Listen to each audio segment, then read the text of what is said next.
This is Mulligan Stew, the podcast, music, film, food, and wine. I'm Terry David Mulligan. You can find us here if you subscribe on Spotify, Google Play, or Apple Podcasts each and every week, including the week between Christmas and New Year's, which we thought maybe people want to hear podcasts. Maybe they've had enough conversation with family members and friends and just meals that go on forever. Maybe they just want to put the headphones on and listen to Hugh Dillon. Well, anyway, that was my thinking. Got me to this point anyway. Hugh Dillon. I have played Headstones records for years on the radio. And actually, I had a chance to act with Hugh in Hardcore Logo, the classic rock and roll punk film, The Angry Young Man, on Canadian screens. That got the attention of the film business and the television business, and he has been alternating a career in music with the Headstones and with his own solo career and series like Flashpoint. Well, mini series actually. He's going to talk about Flashpoint. He's going to talk about acting with David Lynch in Twin Peaks. He'll talk about Joey Shithead DOA, his friends, The Hip, the loss of Gord Downey, the concert at Kingston Penn with Paul Langlois, and acting, and his new album, PeopleSkills, and his first solo album, Works Well with Others. I like this guy, and thankfully he likes me. Here's a conversation with Hugh Dillon, Headstones, actor. I'm Terry David Mulligan. This is Mulligan Stew, the podcast, music, film, food, and wine. We're not going to do wine. We're not going to do food. We are going to do music and film. Guaranteed. Guaranteed, because Hugh Dillon's on the line. Hello, Hugh. Long time. Hey, yeah, it doesn't seem that long. Seems like I talked to you yesterday. You've been busy. Let's do it in that order. Let's do music and then film, if that's okay. Sure. You are a Gemini, after all, aren't you? That's right, yeah. Okay. All right. First of all, congratulations on not only the new album, PeopleSkills, came out October the 25th, just in time for Christmas. Right, yes. Yeah. It is, I've lost track. Is it 7 or 8 albums now in your music career? I think it's 8. Does that count the solo work as well? No, that would be 9. 9 live. Yeah. Before I get to PeopleSkills, how did you like that solo experiment? I mean, it really was. You were testing. You were just seeing the fabric and seeing how to work. How did you like it when it was all said and done? It gave me the tools to be able to produce these. To come back with the Headstones and in a different mindset and not so nihilistic and self-destructive. I learned so much, and again, for me, it's all about being honest in relationships. And what that did was, at a point in time when I needed it, I worked with Paul Langlois from the Hip, and when Gord was still with us, they embraced me as, because I grew up with them, and so my solo album was made with Paul, and my live performances, I remember it like yesterday. I got to play New Year's Eve with the Hip in 2006, and Gord and Paul would come and see my solo stuff at the Mod Club. It was just a turning point. It was all about songwriting. It wasn't about performance, and that's what I really learned. And and because of that, I got songs on Flashpoint and Durham County. It was all about really writing and not worrying about, will that translate live? And did a new audience discover you? Well, I think that's largely the, as you know, the magic of television exposure. Flashpoint was the new audience. If just to look at it in those terms, it was Flashpoint was the new band, and it went global. Now that's interesting because, and just at that point, at that moment, because it's an interesting concept, how you approach that microphone on a Saturday night is not the is not the same as how you walk on that set as your character, but it is in its own way. It's just you taking yourself to a point of no return and saying, this is what I'm doing, this is how I do it, this is how I deliver, this is my commitment, This is my character, so to speak.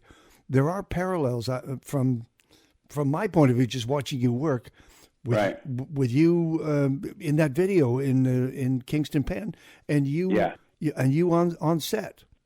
Yeah, the music is, I find, to be so. It is so authentic, and that is the real innate drive, I think, that pushed me even as a young man to get past any barriers or any judgment from others. You know, it's not easy stepping out on stage, and where I came from at the time, as you well know, and even, you know, Joey from DOA will tell you, you know, we weren't crooners, so we weren't welcomed in your neighborhood bar. This was you felt that urgency, that need to connect, and the only way you could. So that brand of rock and roll was, it was a fight, and it was, a lot of it. Just in the physicality, a lot of that was based from playing hockey, and so some of the bars I played at were not welcoming. And, you're standing your ground. And I think that the music still is that for me and for this band. There is a beauty in that melody and that aggression. And really, it is, the underpinning is, and I used to, Gord Downey and I were in grade 11 together. We talked lyrics and rock and roll forever. It is grounded in the lyric as opposed to, a lot of crazy, loud, fast music and nothing to say, and with me, it's always been the lyrics. My brothers and sisters are a lot older than me, and so I grew up on Bob Dylan and Jim Morrison and the Rolling Stones, so the lyric was tied to the melody. But by the time I came of age, the whole kind of punk rock and the do-it-yourself and that kind of slightly more aggressive melody was, where I wrapped myself up in, like the Clash and the Pistols and those kinds of things. But underneath, the lyrics were paramount. Was the anger always going to be there? Well, I think so, because sometimes, some people discount anger, and I feel like some of my friends, they're the same guys who have ulcers. and, I feel like it has helped me, because all anger is a warning sign that, you're unhappy or something's wrong. And so I've found, and really, it has helped me get past myself. I was so angry with myself at one point that it helped me propel myself into sobriety, because as long as you can use it, and also over the years I've found just to set those emotions in song gets them out of your head. I mean, people talk all the time about how important it is to journal and write, and for me that wasn't good enough. It wasn't good enough to see it on the paper. It had to be viscerally dealt with. And I found that in front of a microphone with a melody, it's like a painting, and that's how I've been able to I've got a great life now, and great, my wife could attest to that, and the guys in the Headstones, we laugh our asses off. It's fun. It's still aggressive, and that's the great thing about live performance. You're only as good as your last show. So that bar keeps incrementally being pushed up, and similar with acting. You can't. If you really love it, you can't rest on your laurels. You've got to kind of be working out, for lack of a better. And to tell you the truth, the proof is in the pudding. This new record wouldn't be where it's at, and with the videos and the record company and the live gigs, if we weren't delivering. Because yourself, all people need now is, that to reach them is, if you're honest and you're not phoning it in, people are with you. But if it's just a exercise and you're not really in it yourself, nobody cares, and then you lose them. And it's like a conversation. If you're really connected to somebody and you're having a great conversation, you are connected. But if you're kind of looking over to see who else is at the party, it just doesn't work.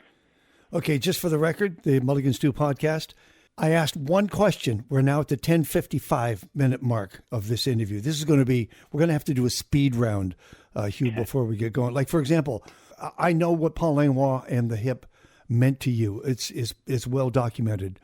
Gord's goodbye to Canada, to the music world, was astonishing. It's still with me. Mm-hmm.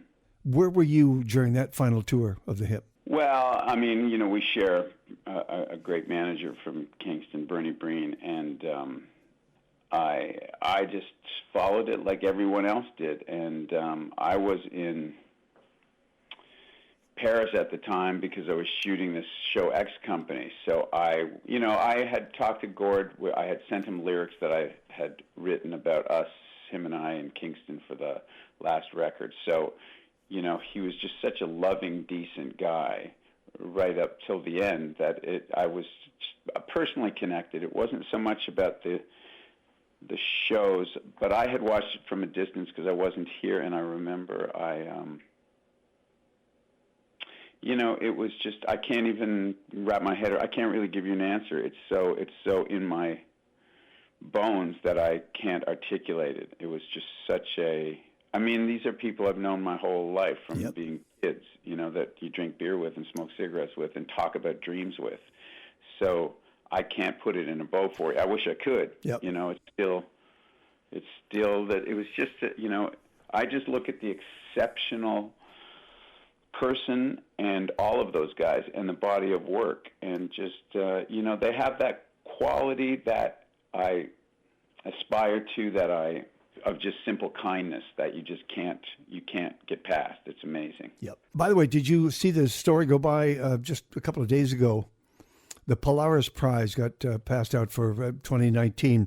The committee nominated Oscar Peterson and his incredible album Night Train. The public vote went to DOA, Joey Shithead and DOA, and their album Hardcore 81.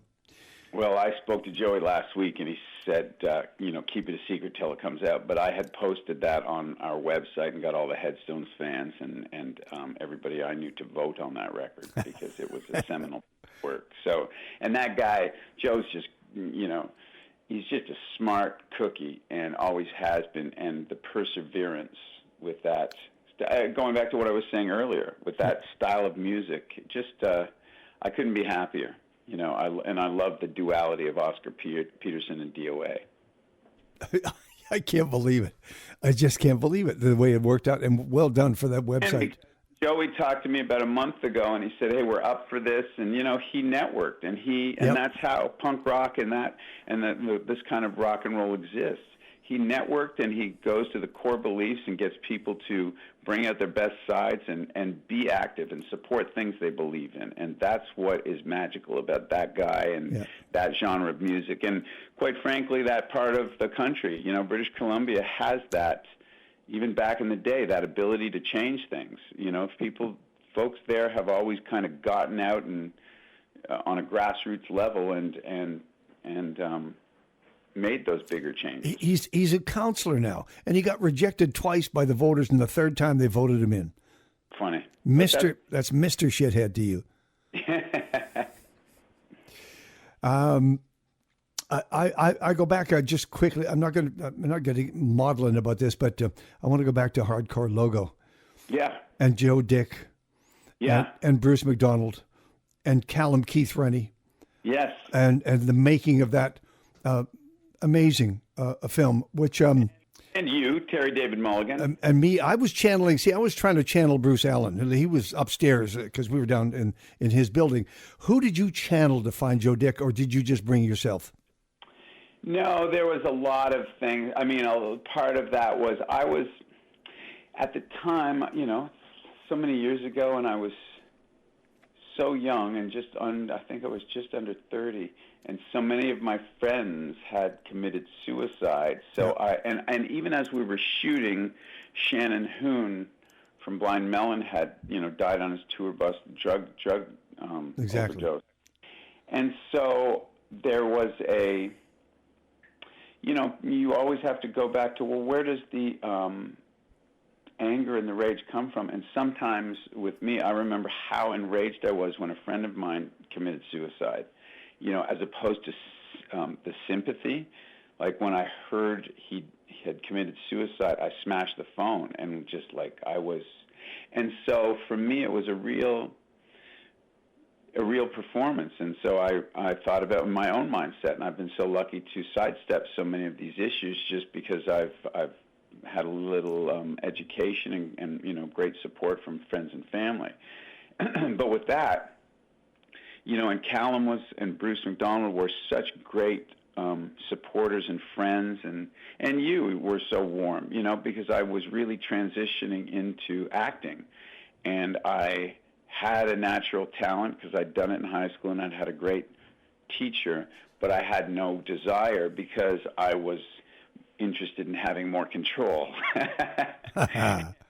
And what a great way to be brought into that art form and that business with all of you guys. And again, that's another BC kind of vibe. I got to live in British Columbia. It was the first deal that I had signed with Callum and Bruce McDonald to be clean and sober for that shoot. And that was just a handshake deal. And I was so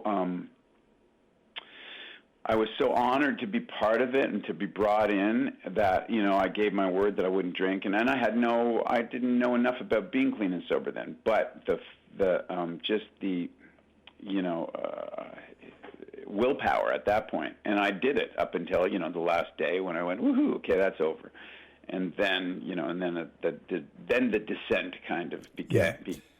But I just, it comes down to this, and the older I get, the more it's true. It really comes down to these great, creative, collaborative relationships that are based on honesty and mutual respect. They can save your life.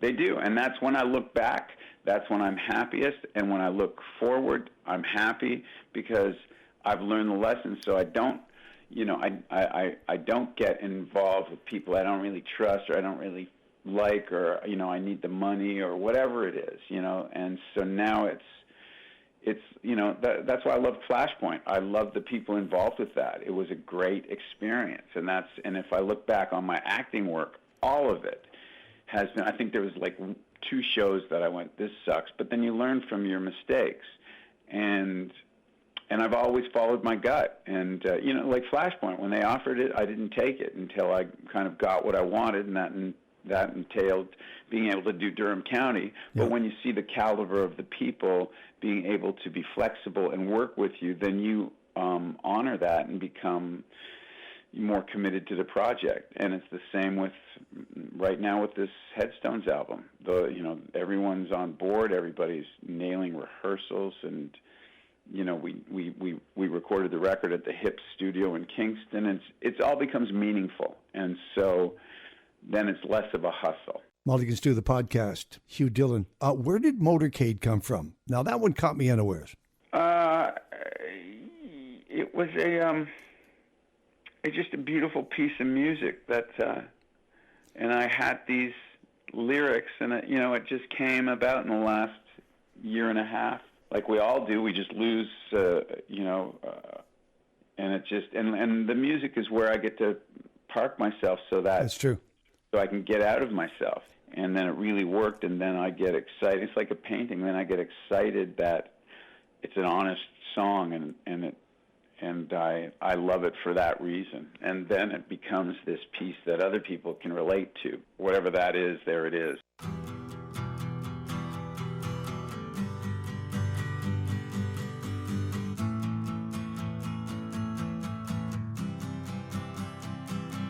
In a given day, I can fade away. It's all a joke my mind plays. For what it is, it shouldn't go like this. There's no reason for me to survive it. Watching the news look more like cartoons.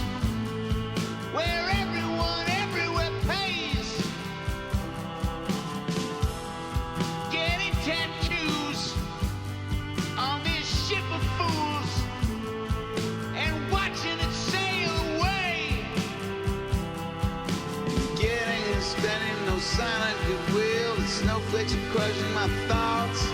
And don't look too closely, cause it's bound to hurt. And still there's no answer from God. And still there's no answer from God. Still there's no answer from God. Still there's no answer from God.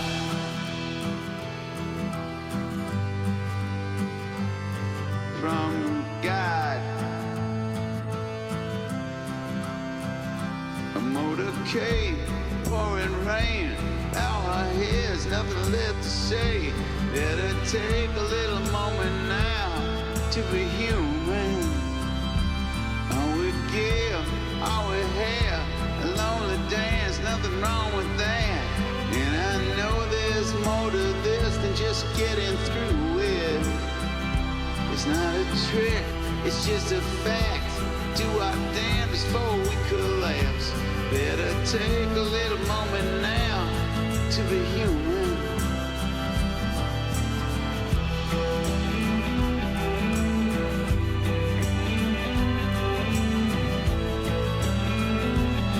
To be human.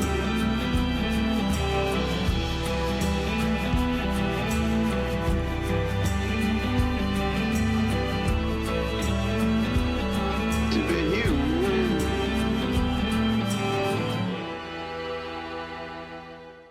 I love the fact that you've come full circle.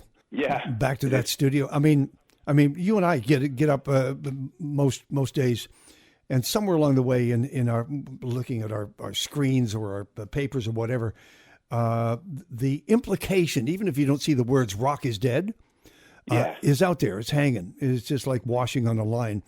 Well, if it's dead, somebody either has to revive it or call bullshit. What are you doing here?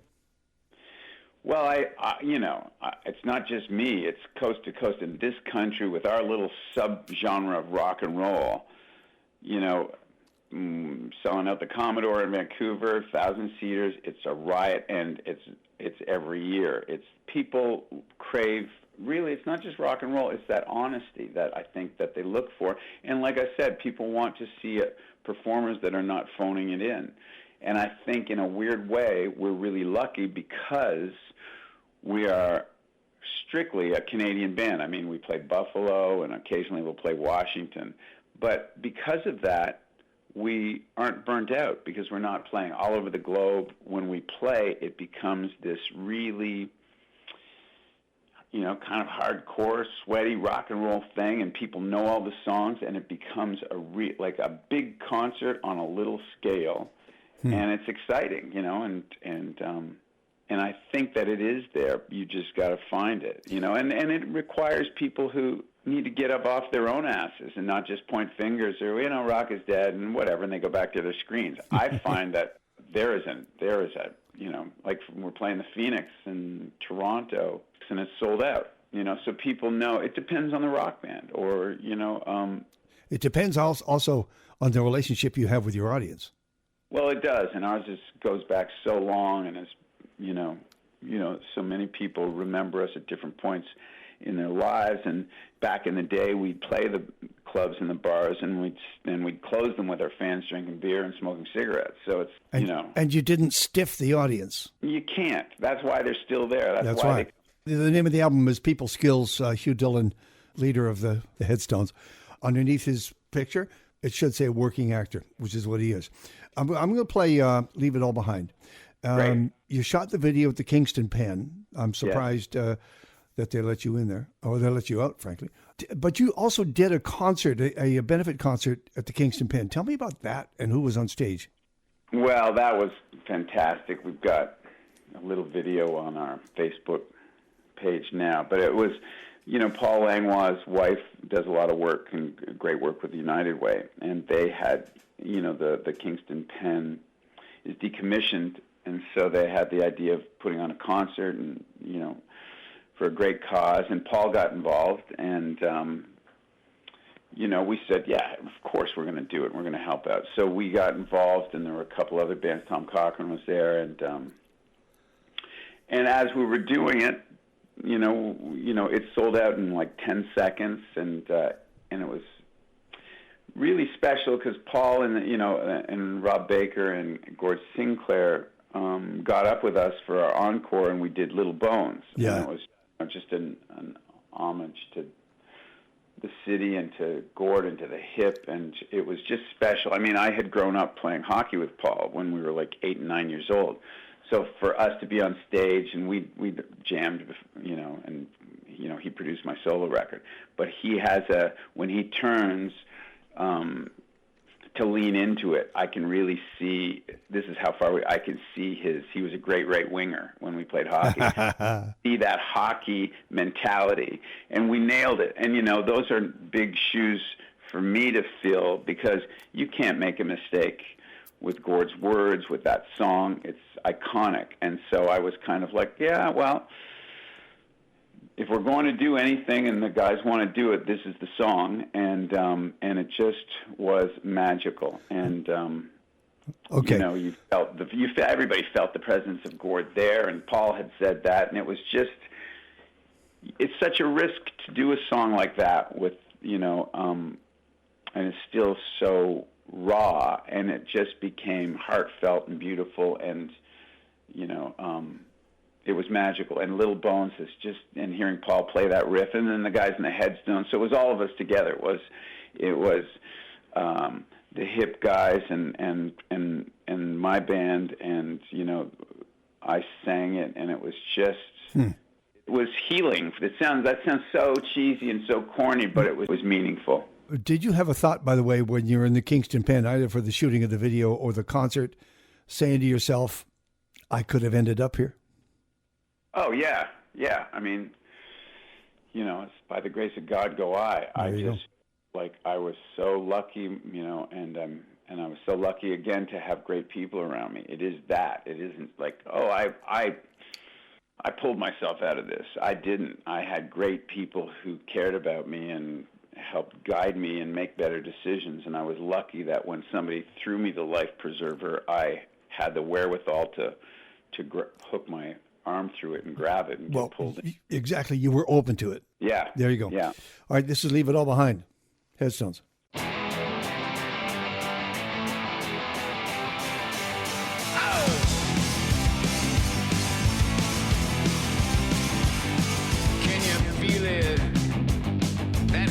Out. Gonna have to pick myself back up to get out. Analyzed it from scratch. Talked about everything they knew, but the facts. And when you feel it, you realize you're gonna leave it all behind. When you see there's no compromise, you gotta leave it all behind.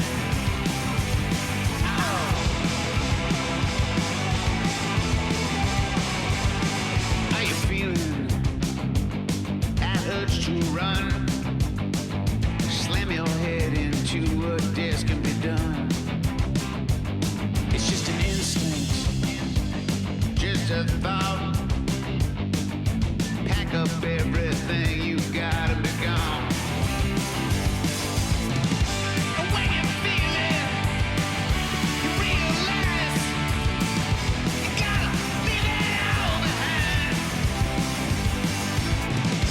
When you see there's no compromise, you better leave it all behind.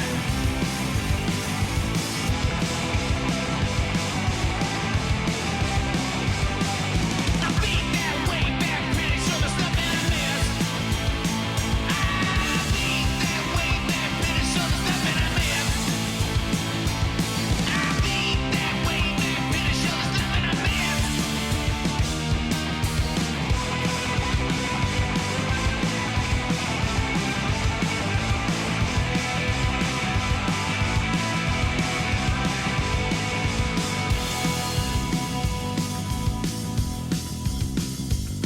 Can you feel it?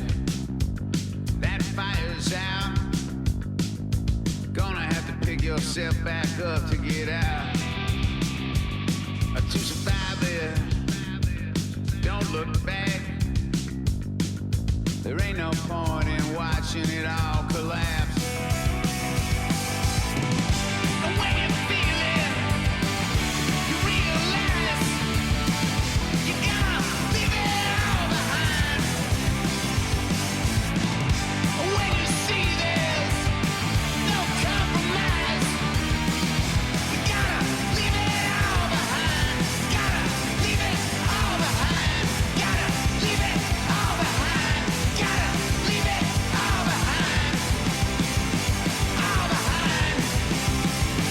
All behind.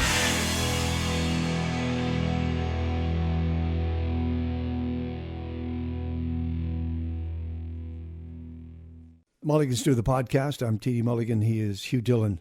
I'm looking at some of the credits that I started to create on the left-hand side of my scratch pad here. Durham County. I love the flaws that you portrayed. Flashpoint. I loved your I could tell that you were having fun, even though you weren't supposed to. That character was not supposed to be having fun, but I could just tell that your heart was full. You loved playing that role. Yeah. And then down the left-hand side, I got Down to the Bone, Sundance 204, The Killing, Continuum, same time in Vancouver. Shot in Vancouver, yeah. Yeah, things you shouldn't say at midnight or after midnight. Wind River, The Expanse, X Company, going crazy. What else? There was one more. Oh, Yellowstone. Yeah. You've been busy. Yeah. Great people, a lot of fun, and a lot of travel. I mean, that one year I was shooting at X Company, I was on 67 flights in 1 year. It was too much. Come on. But no complaints. You sure? None. How can you, How was the Twin Peak experience with David Lynch? Exceptional, bizarre, and so very fast, but what a great guy. You couldn't ask for, because you don't know what to expect. All of a sudden, because it was so secretive, they won't send you all of a sudden in the audition, they said, just send him a thing on your phone about you talking about an experience that meant something to you. Or it was just such a weird thing. So like you shoot some bullshit on your phone, you send it off, and then I think it was 6 weeks later, and I was in L.A., and I was up at Griffith Park, hiking or something, not even thinking about it on the phone. So you got to be home in 15 minutes. Somebody's coming over to your house. They're going to let you look at the script. It's a scene with Ashley Judd. You're playing this. What is the scene? So you don't know anything, and then all of a sudden it's like, okay, you're this dying guy, and Ashley Judd. You have to sign off on the script. You can't even get the script. And you don't know anything, a backstory, anything, just that scene, and you can only look at your dialogue, and you have to hand it back in. It's when you come to set, like the next day. I'm like, Jesus Christ. So you get in there, and once you're in there, it's the exact opposite. Just a kind dude who knows you. He wants to put, like I had cancer in this scene, and I'm dying of cancer. He wants to put the makeup on himself. He takes all the time in the world. He goes, I like how you leave that long pause. Let's see if we can get Ashley to be patient to wait for that pause. And you can smell his American spirit cigarettes on his fingers because he's putting makeup on my face. So it's like it doesn't get any more surreal and connected because he just wants. He basically is putting his fingers on your pulse to see if you're really calm and into it. There you go, man. There you go. Oh, and you there because you realize you have no choice. Yep. You need to breathe and relax, and that's what's going to make it. And then it made the scene pop, and Ashley Judd was great, and it was just so. And you realize, fuck, I'm shooting with David Lynch, an idol, and just a kind, decent. And what I said before, a kind, decent, connected, collaborative guy who's super present. And that's when I flourish. If I feel that people are present, then I relax. If I feel it's not the case, then it just makes me not want to spend my time, And he knows that. Yeah, he does. It's not a game I take lightly, for nothing is gained. The song, it is never the same, and we could lose everything. It's the move, so subtle the light never fades, but somehow it's further away, and we could lose everything. And I remain far from myself to this day. I guess that I want it this way. I wouldn't change anything. Don't be fooled if it's the last thing you do. You best make your move, or it's the same sad song for you. You better make your move, or it's the same sad song for you. Well, you do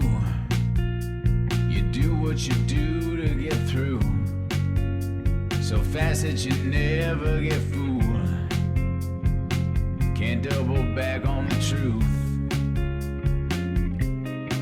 It's not a game I take lightly, for nothing is gained. The song, it is never the same, and we could lose everything. It's the move, so subtle the light never fades, but somehow it's further away, and we could burn everything. Don't get fooled if it's the last thing you do.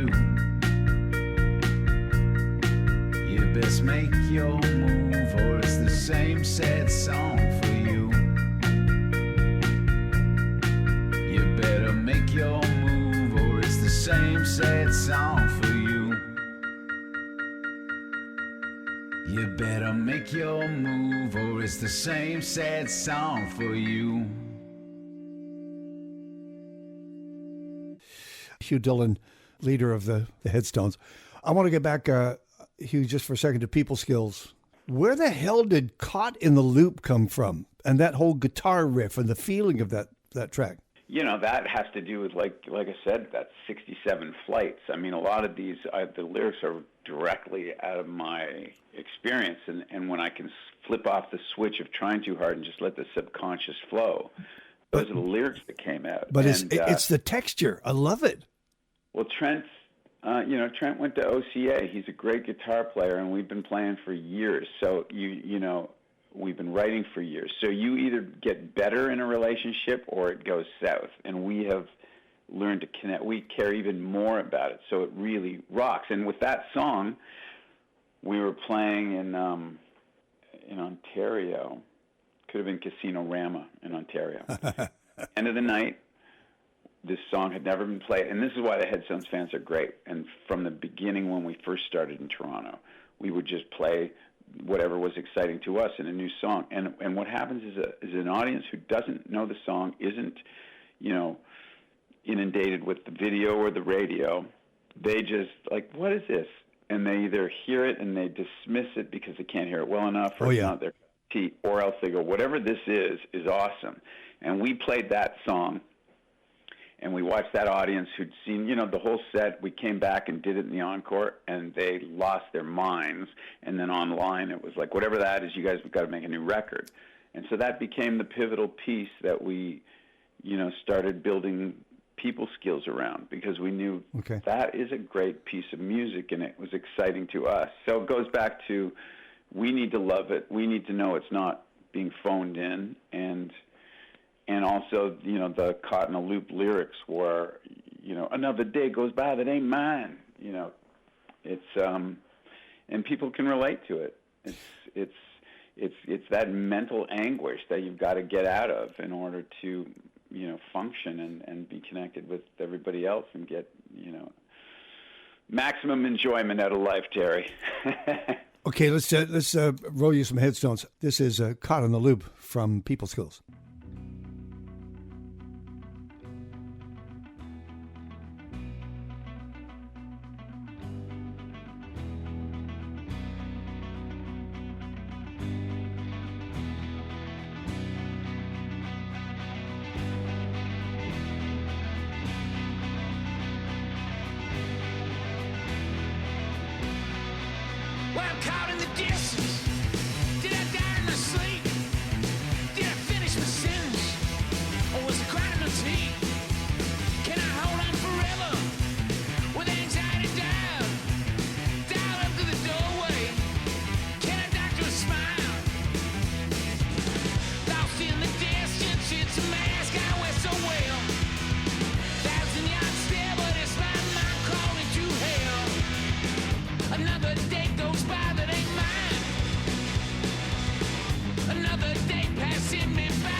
Take my finger off the pulse of the night.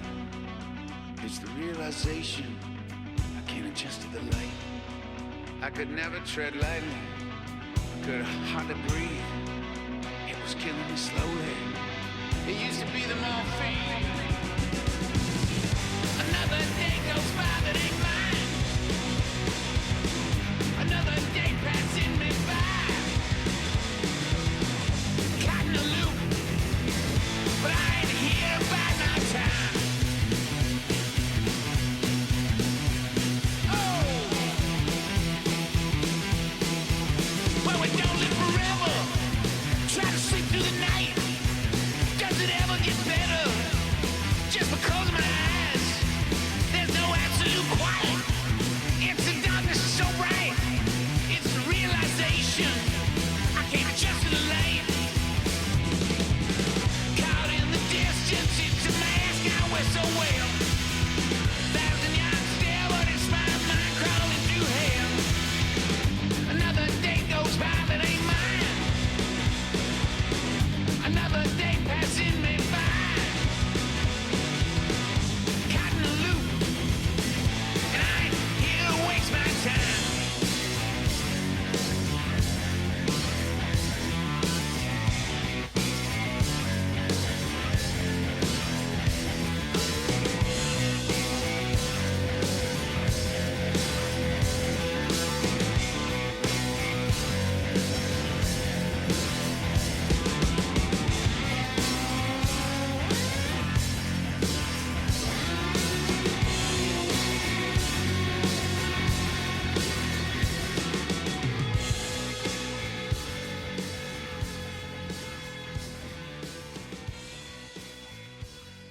Mulligan's Do the Podcast. Hugh Dillon. Where did Motorcade come from? Now, that one caught me unawares.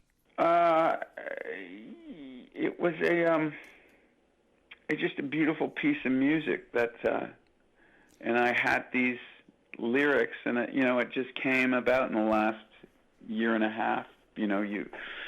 Like we all do, we just lose, a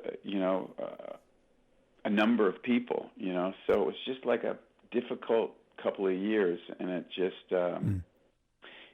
is that very inward-looking song that's, I don't know, at the time it was so, I didn't think it would make the record. It was so just grappling with, your thoughts and feelings and the helplessness, lots of it. And when you're just, I had lost a few people, and it just, and the music is where I get to park myself That's true. So I can get out of myself. And that was just, we had the riff, and then I had it on in the studio, and then the lyrics just kind of came, and that was in my subconscious. And then it really worked, and then I get excited. It's like a painting. Then I get excited that it's an honest song, and I love it for that reason. And then it becomes this piece that other people can relate to. But it is nothing, again, it's just, it isn't something that's manipulated or audience tested. That particular song is just like, whatever that is, there it is. I want to go down that road with you. And frankly, I shouldn't be surprised that it's in there, because what you asked of yourself from Works Well With Others, the solo album, it was going to show up here in some form or another. I mean, if you think about Surface of the Sun or Lucky from that album, Motorcade makes perfect sense. That would be the third of the trilogy. Yeah, it does. They're just kind of heartfelt, very honest, fragile, vulnerable songs. Okay. And I have to be willing to put that out there. Are you going to tour this? Oh, yeah. Yeah, they're already lining that up, just figuring out schedule. I mean, I want to tour it. It's just so exciting and fun to play. That's why we are a live band, first and foremost, and that's where we shine. But you have a day job, as you explain. Yeah, but I mean, that's the great thing. I've been doing both since Hardcore Logo. I've always done both. I must feel after being in a studio for a week or 10 days or 3 weeks or whatever, and you're surrounded by those four walls, to walk out on stage must feel free. It's like a sporting event when we know our stuff inside out, and it's that crazy release of energy. These songs are energy, and they are explosive, and to be able to hit your marks, and everybody knows their shit, it becomes this team where it's like a circus performance, because when everybody's really good and you're hitting everything and the solo and your timing is right, it's magic. It's like a trick. It's like how to, because we're all very aware of our own limitations, and how did we do that? How did we work so hard, make that out of thin air, and then are able to perform it and have other people relate to it and applaud it? It is, and when that happens, it is that, again, it's that connection. And we've got such hardcore fans. They're aficionados. They're people who love rock and roll, who love lyric and melody, who are very specific, and somehow we were lucky enough to get into their, subconscious. And now they're loyal, and all they want to do is see that, wow, as long as we're nailing it and not phoning it in, they're all over it. And it's receptive, and it's reciprocal, and it's exciting. And that's really, at the end of the day, that's why we all get off our phones and show up somewhere. It's got to be special. It's got to be above average. It can't just be, yeah, that's okay, because otherwise it dies on the vine. Last question. It's about film and television. Are you working on anything special that you want to tease us about? Is there a script that you've had in your back pocket for a while that you want to get shot? Yes, and I'm doing it. I was lucky enough a few years ago in L.A. to meet and work with Taylor Sheridan, who's, did Sicario. He's up for an Oscar for Hell or High Water, and him and I have been friends for 10 years. I did Wind River with him. I'm currently doing Yellowstone, and you'd love this. I got to have work with Kevin Costner, and Costner, we sit in the truck waiting to go shoot our scenes. That guy, all he wants to talk about is music. So him and I just bonded immediately, because we don't talk about acting or film. He plays in his own band. It's funny, because I didn't see that coming. And just a generous, really great guy. And at this point in my career, to roll in and see this icon, and just a sweetheart, like you, just an honest dude who just knows a lot. And anyhow, so Taylor hired me for Yellowstone, and we've got a show right now we're just closing a deal on that's very exciting. And, and I can't tell you too much about it, but it's something that Taylor Sheridan and I have been working on for years, almost 10 years, and the deal's now closing, and I'm excited to see those scripts get up and get out and have Taylor's, he's going to direct some of them, and I'm going to act in some of them, and it's just exciting. All right. I'm going to let you go back to rehearsing and doing whatever you have to get done. And I hope it's not another 10, 15, 20 years before we talk again. You've got my phone, it feels like I talked to you yesterday. You're just one of those souls that I care about. I'm myself around. I don't feel guarded. And, I just hope the best for you. You're just a great guy. And this business is a brutal business. And you've always been able to, just connect and navigate it and always be kind of positive. I remember because I was always kind of worried in Vancouver shooting or music. It's like the stress of it. And I always thought, that guy's just a good guy, and that's rare. Thank you for this. Thank you. Anytime. His name is Hugh Dillon. The band is Headstones. And as I keep hitting on you, PeopleSkills is the name of the new album. Go find it out and check out his 2020 tour dates. I'm Terry David Mulligan. This is Mulligan's to the podcast, music, film, food, and wine. Hugh Dillon, Headstones, working actor on the Mulligan Stew podcast. I'm Terry David Mulligan. Next week, interesting. I'm a member of the Broadcast Film Critics Association, the Critics' Choice people. And we gathered in Los Angeles for a celebration of black cinema. And I was able to nail 2 interviews. The star of the show, Eddie Murphy, gave his acceptance speech and went out the back door. Cassie Lemons was there, and she won an award for 3 decades of directing, writing, and being a professor teaching filmmaking. She directed Harriet, the film about Harriet Tubman. She's working on a Netflix special, several actually. So Cassie Lemons talking about Harriet. And Sean Edwards, the first black film critic I ever met. We remain friends to this day. We're going to talk about black cinema in America and around the world. That's next week on Mulligan Stew, the podcast, music, film, food, and wine. If you can, please consider subscribing on Spotify, Google Play, or Apple Podcasts. Cheers. Happy New Year.